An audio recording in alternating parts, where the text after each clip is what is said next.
विहान का गुस्सा उसकी आंखों में साफ साफ दिख रहा था। अबे ओ, रुक, जाता कहाँ है?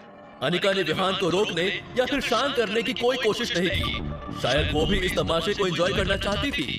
नक्श ने पहले तो अनिका के सामने विहान का भांडा फोड़ा और उसे पूरी तरह से एम्बैरस किया। उसके बाद नक्श ने अपनी ही बीवी को सलाह भी दे डाली, जो पिछले 2.5 सालों में उसने पहले कभी नहीं दी थी।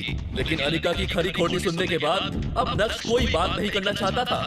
नक्श का ये एटीट्यूड विहान से बर्दाश्त नहीं हुआ और उसने अपनी चाल बढ़ाते हुए नक्श का पीछा किया। अबे भाग कर, तब से आवाज दे रहा हूँ, सुनाई नहीं दे रहा है तुझे? नक्श ने उसकी बात का कोई जवाब नहीं दिया। अबे तू है कौन? तेरी औकात क्या है? तूने मेरे सामने मेरे गिफ्ट का मजाक उड़ाया। मैं दावे के साथ कह सकता हूँ तू मार्केट में जाकर खुद को बेच भी देगा ना, तब भी वो नकली हार नहीं ला पाएगा।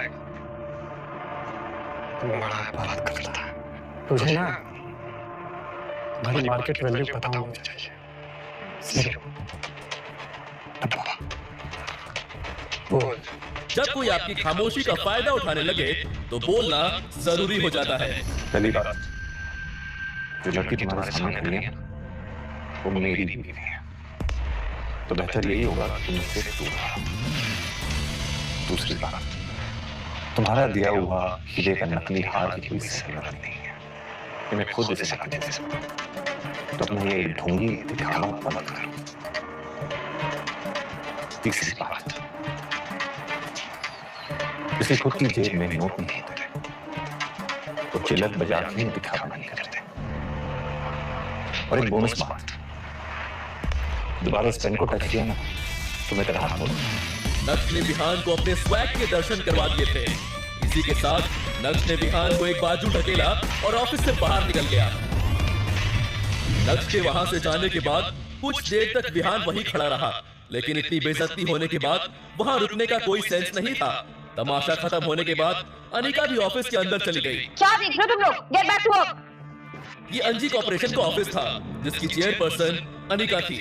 अपने कैबिन में जाने के बाद अनिका गुस्से से आग बबूला हो रही थी। पिछले कुछ महीनों से अनिका की कंपनी के हालात ठीक नहीं थे। वो मुश्किल से उसे संभालने की कोशिश कर रही थी। क्या करे उसे ये समझ नहीं आ रहा था।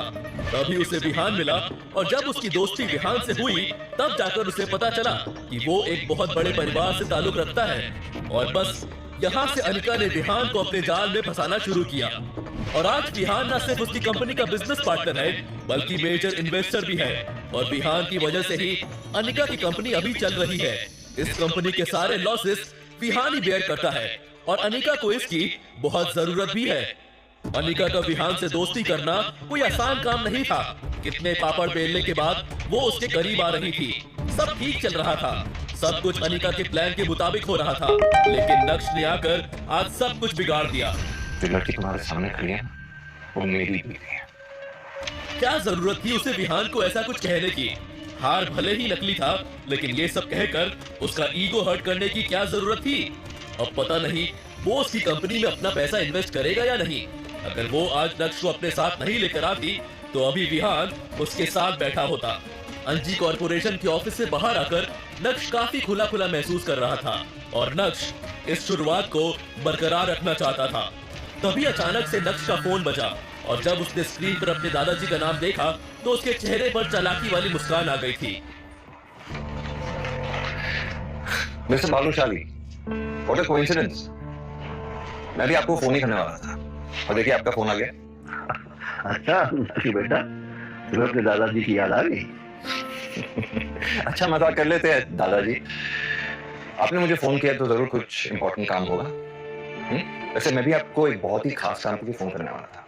ठीक है, तो काम की बात कर लेते हैं। अगले हफ्ते तुम भानुशाली ग्रुप के नए सीईओ की कुर्सी पर बैठने वाले हो, तो मैंने तुम्हारी ये खास आदमी से मीटिंग फिक्स की है।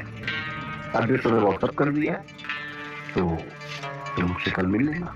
मुझे किसी को भी मिलने में कोई प्रॉब्लम नहीं है, लेकिन आपको भी मेरी 2 शर्तें पूरी करनी होंगी। पहली शर्त, आपको आज के आज मेरे लिए एक रेड डायमंड नेकलेस का बंदोबस्त करना होगा। और दूसरी, वो मैं आपको व्हाट्सएप कर रहा हूँ। और हाँ, वो काम भी बेहद खास है, जल्दी हो जाना चाहिए। नक्श पॉइंट टू पॉइंट बात कर रहा था और उसका एटीट्यूड 7वें आसमान पर था, जो यशवर्धन को बिल्कुल भी पसंद नहीं आ रहा था। नक्श बेटा, तुम्हें ऐसा नहीं लगता कि तुम्हारी डिमांड बढ़ती जा रही है? अभी तो तुमने भानुशाली ग्रुप ज्वाइन भी नहीं किया। ज्वाइन करने के बाद पता नहीं क्या हो। मेरी डिमांड बढ़ती जा रही है। कम ऑन दादाजी, कैसे बातें कर रहे हैं आप? ऐसी बात है कि आपने भी अगर मुझे ऑफिस बुलाया तो कोई डिमांड पूरी करने के लिए बुलाया होगा। It's always give and take दादाजी। आखिर तो आपका ही खून है और मेरी डिमांड पूरी हो जानी चाहिए। ये काम बेहद खास है, बहुत सकता है। Just get it done. तुम बहुत नक्श उन्हें अपनी गलती का पूरा एहसास करवा रहा था और यशवर्धन उस एहसास में दबते हुए नजर आ रहे थे। फोन रखते ही नक्श ने देखा कि उसे व्हाट्सएप पर 3 मैसेजेस आए हुए हैं। एक उसके दादाजी का था और बाकी के दोनों उसकी बीवी अनिका के थे। अनिका ने उसे 10,000 रुपए भेजे थे और लिखा था, नक्श, तुमने कपड़े खरीदे? मैंने तुम्हें बोला था ना कि हम फैमिली गैदरिंग में जा रहे हैं। प्लीज भिखारी जैसे मत आना। दरअसल अनिका के घर में आज फैमिली डिनर पार्टी थी और पिछली बार नक्श की वजह से उसे काफी कुछ झेलना पड़ा था। इसलिए उसने नक्श को इस बार पहले ही पैसे भेज दिए, जिससे जावेरी खानदान और बाकी के गेस्ट के बीच नक्श को लेकर कोई बात ना हो, वरना चित्रा और अनिका को अपना मुंह बंद करना पड़ जाता है। अनिका बेबी, अब तुम्हारे 10,000 रुपए की वेट हुई है। मन ही मन सोचते हुए नक्श ने अपनी दूसरी शर्त को यशवर्धन तक पहुंचा दिया था। हटो।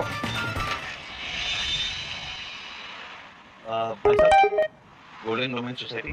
गोल्डन डोमेन सोसाइटी सूरत की ही नहीं बल्कि गुजरात की सबसे लग्जरियस सोसाइटीज में से एक थी और इस सोसाइटी से पूरे सूरत की खूबसूरती को नापा जा सकता था। दरअसल यही वो जगह थी जहां नक्श के दादाजी ने आज उसकी एक सीक्रेट मीटिंग फिक्स की थी। लेकिन नक्श किससे मिलने जा रहा है, इस बात की उसको कोई जानकारी नहीं थी।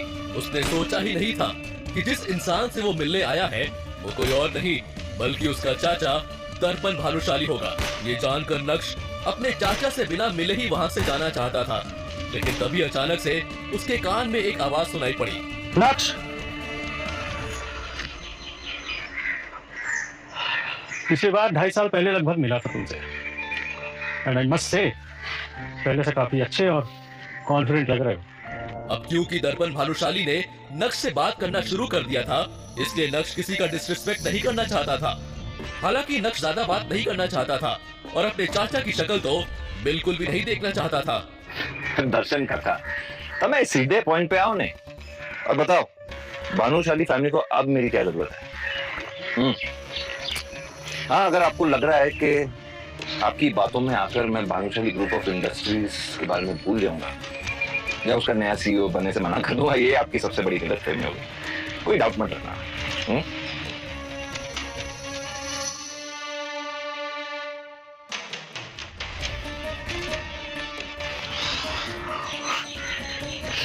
सो क्यों दर्शन करना?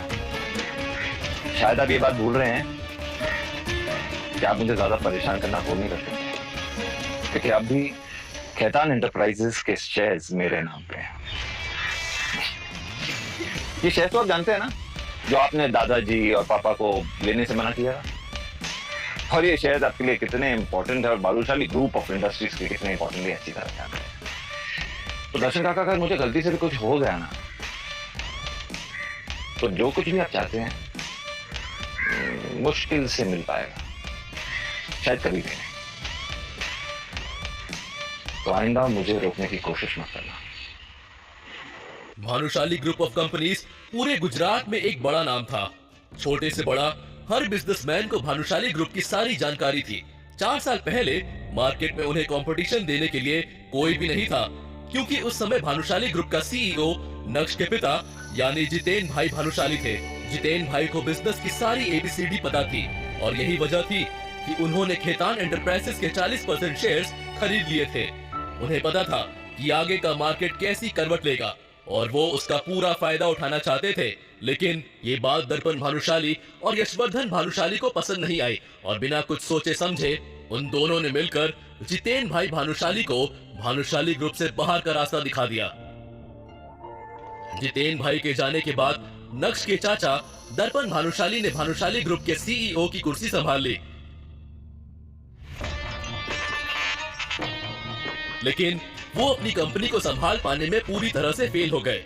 अब उन्हें डूबते हुए तिनके का सहारा चाहिए था। और जब उन्हें पता चला कि जितेन भाई के खरीदे हुए शेयर्स आज मार्केट में तहलका मचा चुके हैं, तब भानुशाली खानदान को नक्श की याद आई। अब आप लोगों को पता चल ही गया होगा कि नक्श के अंदर ये पावरफुल चेंजेस क्यों और कैसे आ रहे हैं। जी हाँ, नक्श के दोनों हाथ घी में जो हैं, और अब नक्श से कोई मुकाबला भी नहीं कर सकता है। नक्श की बात सुनकर उसके चाचा दर्पण एकदम शॉक रह गए थे। उन्होंने सोचा नहीं था कि नक्श को खेतान एंटरप्राइजेस के बारे में सब कुछ पता होगा। वो नक्श को कच्चा नींबू समझ रहे थे और नक्श निकला पका हुआ बादाम। अब उनके पास नक्श से उलझने के लिए कोई वजह नहीं थी। गोल्डन डोमेन सोसाइटी से बाहर आने के बाद जब नक्श ने अपना फोन चेक किया तो उसके व्हाट्सएप पर उसके एक दोस्त का मैसेज था। अबे तू कहाँ रह गया यार? लेट मत कर। आखिर नक्श कहाँ जाने वाला था? नक्श के किस दोस्त की एंट्री होने वाली है? क्या नक्श आज जावेरी खानदान का फैमिली डिनर अटेंड नहीं करेगा? अगर नहीं तो उसके बाद अनिका और चित्रा का क्या रिएक्शन होगा?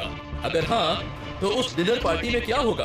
क्या यशवर्धन नक्श की रेयर डायमंड नेकलेस वाली शर्त को पूरा करेंगे? नक्श की दूसरी शर्त का क्या होगी नक्श की दूसरी शर्त? क्या नक्श के चाचा नक्श को ऐसे ही सीईओ बनने देंगे या फिर वो उनकी चाल को समझ नहीं पा रहा है?